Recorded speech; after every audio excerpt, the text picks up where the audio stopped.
नमस्कार दोस्तों, आपका स्वागत है हमारे चैनल पर, जहां हम आपके साथ बांटते हैं प्राचीन रहस्यों और अद्भुत साधनाओं के बारे में। आज हम बात करने वाले हैं यक्षिणी साधना के बारे में, जो एक अत्यंत रहस्यमयी और शक्तिशाली साधना है। क्या आप जानते हैं कि इस साधना के माध्यम से आप अपनी इच्छाओं को पूरी कर सकते हैं और जीवन में सफलता पा सकते हैं? अगर आप जानना चाहते हैं इसके बारे में और चाहते हैं कि हम इस रहस्यमय साधना को और गहराई से समझाएं, तो वीडियो को अंत तक जरूर देखें और चैनल को सब्सक्राइब करना न भूलें। तो चलिए बिना देर किए शुरुआत करते हैं। यक्षिणी साधना। यदि यह कहा जाए कि तंत्र के क्षेत्र में यक्षिणी साधना का आश्रय लिए बिना पूर्णता प्राप्त की ही नहीं जा सकती, तो यह कोई अनुचित बात नहीं होगी। यक्षिणी साधना पूर्णता से केवल और केवल प्रेमिका के रूप में ही सिद्ध की जा सकती है।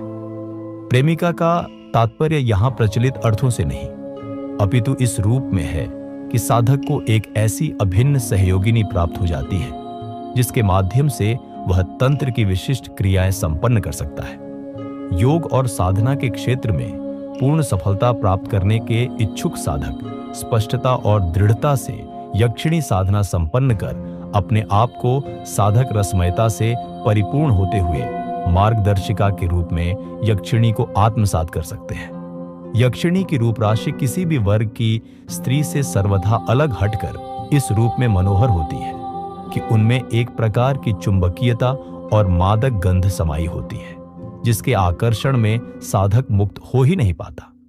केवल शारीरिक सौंदर्य और अत्यंत आकर्षण ही नहीं, यक्षिणी अपने आप में पूर्ण रूप से साधक के गुणों से भी सुसंजित होती है, जिससे उसके अंदर एक अतिरिक्त अपनत्व, मृदुता, शीतलता होती है। इस साधना के द्वारा वास्तव में साधक को ऐसा सहचर्य और मधुरता मिलती है जिससे वह साधनाओं में तीव्रता से गतिशील हो सकता है।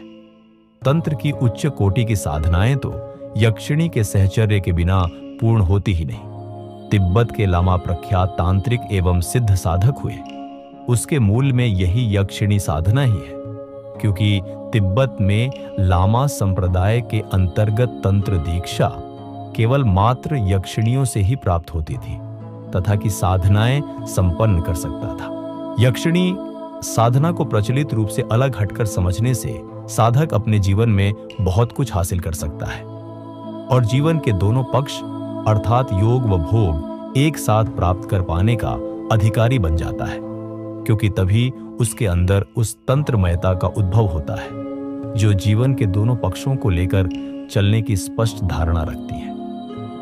वो दुर्गा सप्तशती जैसे प्रतिष्ठित ग्रंथ में मिलता है। पार्वती ने भगवान शिव से निवेदन किया कि देवताओं के लिए तो सभी प्रकार के सुख स्वर्ग में उपलब्ध हैं, अप्सराएं उनकी सेवा में रहती हैं।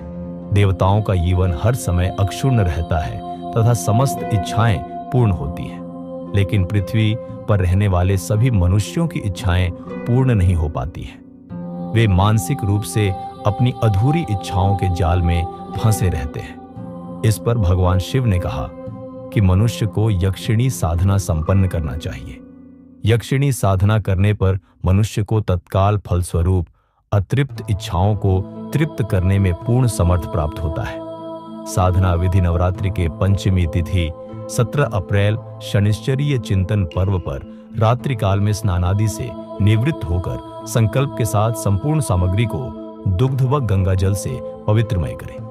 अपने सामने किसी बाजोट पर लाल वस्त्र बिछाकर चावलों को लाल रंग से उसकी देरी बनाकर उस पर यक्षिणी महायंत्र स्थापित कर दीपक व धूप प्रज्वलित करें।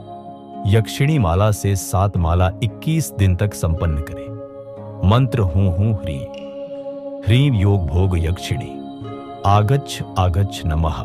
ललितांबा साधना एक रहस्यमय यक्षिणी की साधना। विधि जीवन में महालक्ष्मी सभी शक्तियों का केंद्र बिंदु है। इस एक शक्ति से ही सारी शक्तियों का महाविद्याओं का प्रादुर्भाव हुआ है। नूतन वर्ष के किसी भी रात्रि को भगवती ललितांबा साधना पूजा आराधना संपन्न कर साधक अपने जीवन में महालक्ष्मियों को समाहित कर सकता है। नवरात्रि में की गई साधना पूजा से पूरे वर्ष साधक का जीवन प्रकाशित ऊर्जावान रहता है। इन्हीं स्थितियों से लक्ष्मीवान की चेतनाओं से आपूरित होता है। साथ ही यश, प्रसिद्धि, उन्नति, कामना पूर्ति की प्राप्ति संभव हो पाती है। यह सौभाग्य, सुंदरता, श्रेष्ठ गृहस्थ जीवन प्रदान करने की महाविद्या है। भगवती ललितांबा लक्ष्मी, भोग, यश, सम्मान की अधिष्ठात्री देवी है। इनकी साधना से ही जीवन में सभी भौतिक व आध्यात्मिक सुख सुविधाओं की प्राप्ति होती है। गृहस्थ जीवन को सुचारू रूप से गतिशील रखने के लिए नित्य नूतन वस्तुओं की आवश्यकता पड़ती है।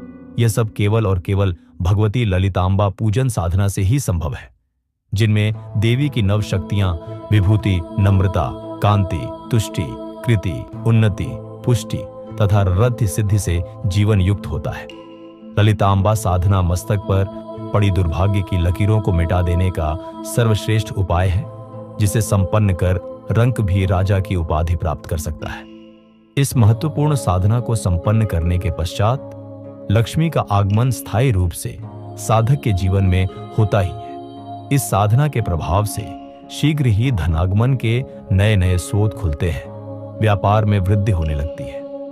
ललितांबा साधना से व्यक्ति के जीवन के समस्त पूर्व जन्मकृत पाप दोषों का नाश होकर व्यक्ति सौभाग्यता से युक्त होता है। साधना विधि नवरात्रि के किसी भी दिवस पर रात्रिकाल में स्नान आदि से निवृत्त होकर शुद्ध धुले हुए लाल वस्त्र धारण कर पूजा स्थान में उत्तर या पूर्व दिशा की ओर मुंह कर लाल आसन पर बैठ जाए। अपने सामने बाजोट पर लाल या श्वेत वस्त्र बिछाकर उसके ऊपर किसी तांबे या स्टील की थाली रखकर उस पर कुमकुम से स्वस्तिक बनाकर साधना की श्रेष्ठता को आत्मसात करने के लिए गुरुमुख से मंत्र प्राप्त कर साधना संपन्न करते हैं तो निश्चित रूप से यथाशीघ्र सुस्थितिर्य की ओर क्रियाशील होते हैं। केवल चैतन्य विशिष्ट साधकों को ही सद्गुरुदेव जी के श्रीमुख से मंत्र को धारण करने हेतु कार्यालय में संपर्क करना आवश्यक है। ललितांबा यंत्र को स्थापित करें, पूर्ण मनोभाव से संकल्प लेकर पूजन संपन्न करें व लक्ष्मी माला से निम्न मंत्र का 11 माला मंत्र जप संपन्न करें। ओम श्री क्लीं ललितांबाये पूर्ण नवनिधि श्री महालक्ष्मी प्राप्त्यर्थे श्री ओम नमः है। बावशेष साधना समाप्ति के बाद नवरात्रि काल में निम्न मंत्र का 11 बार उच्चारण करते रहे।